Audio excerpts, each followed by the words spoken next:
CSS3 provides a few new ways to manage text in situations where there may not be enough room to fit it all.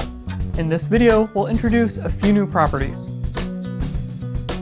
Sometimes when you're making a website, you don't always have all the room you need for text. You might need to crunch text into a very narrow space, even if that means that text will get cut off. For example, if you're designing a blog and you have a fixed amount of space for the title of a post, what happens when the text you type in exceeds the space you've allocated in your design? Well, fortunately, there are a few CSS3 properties that can help us handle situations like that. So here we have a basic HTML page. We have some lorem ipsum text and a URL, which we'll get to a little bit later in.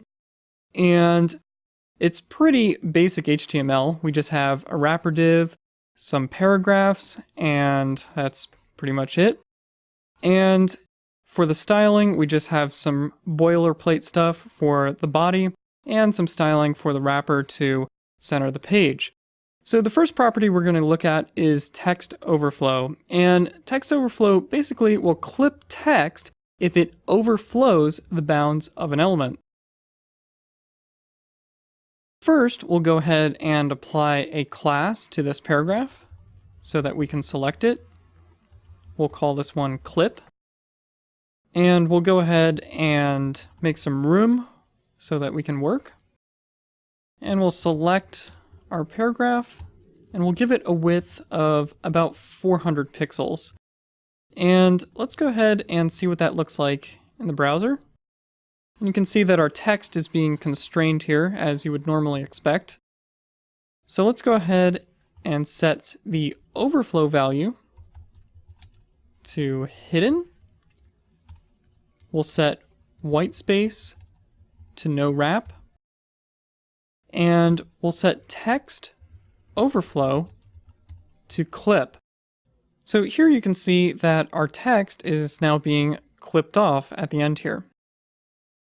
So now we'll go ahead and switch back to our text editor and we'll try a different value for our text overflow property. Because while clip looks okay, it's not exactly ideal. It would be nice if we could put in a little ellipses there so that people know that the text is sort of ending. And we can do just that using the ellipses value. So we'll actually go ahead and set another class on our next paragraph here. And we'll go ahead and call this one ellipses. And we'll select